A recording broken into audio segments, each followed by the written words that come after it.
current role is the Group CEO and Managing Director of Rift Valley Railways, which is the concessionaire of the Kenya-Uganda Railways, which is a 2,300 kilometer network that runs from Mombasa to Kampala. I think when you look at the railway projects, there are two, you have to look at two different, actually there are almost three projects, really. The first project, which is getting a lot of, media coverage, is the standard gauge railway, which is a new network based on the standard gauge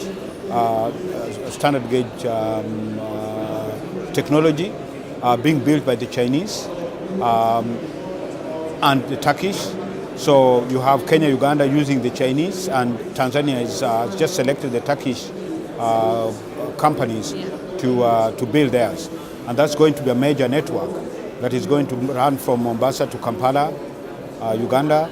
Then there's going to be for the northern corridor, and then there's a southern corridor that will run from Dar to Rwanda and also connecting into Lake Victoria. The second one is, of course, when you're still on the standard gauge, is the one that is going to run, called the LAPSET, that is going to run from the port of Lamu across, connecting into Ethiopia and Somalia and all those places. That's what's going north.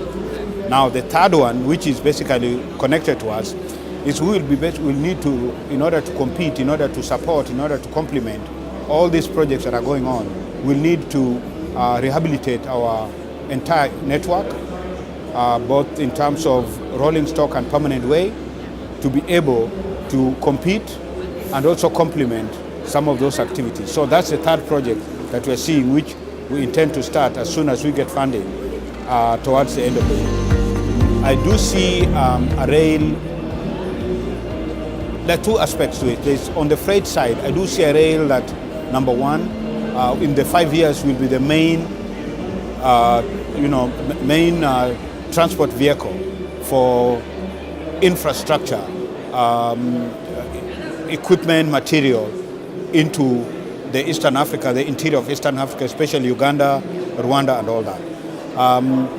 I also see Rift Valley Railways being basically the key last mile provider for all these networks that are taking place, because we have 2,300 kilometers, and so far standard gauge has only done 470.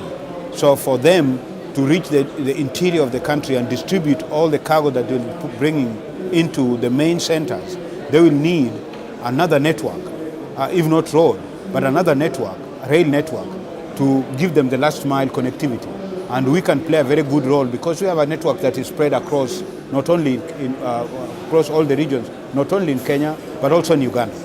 And we can see that as a very lucrative business. In fact, we're already talking to the operators to see how we can create some connectivity. In East Africa, of course, the standard gauge will bring in a lot of tenders across the board.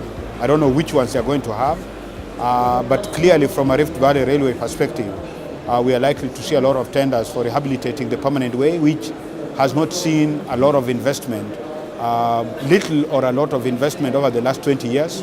We need to revamp it, and that is, quite some, a big network of 2,300 kilometers, which will take us long to rehabilitate.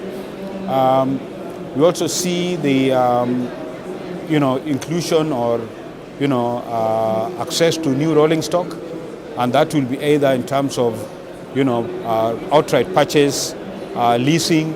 We are looking at managed contracts where people provide assets that they manage and we utilize for transport. We also see a lot of tenders on consultancy that we are going to have in order to really develop our strategic plan as we go forward. I think for me, the Middle East Rail has been helpful in, one, positioning Rift Valley Railways in the bigger scope of Middle East Africa, so that we can position ourselves there, and also help our peers and stakeholders in the rail sector understand what our plans are and what our vision is. The second aspect is to meet suppliers, as you have just mentioned previously. We are looking at, acquiring or purchasing quite some, rolling stock or, creating some projects. And for that, we need partners who will help us in working that. Clearly that is, and also meet peers in the industry and just share experiences. Like I've met peers from Ethiopia, from Djibouti, from Uganda, and I will also be going to Etihad Rail to just learn from them, and even from the European Union to learn from them in terms of what are the experiences, how can we share knowledge.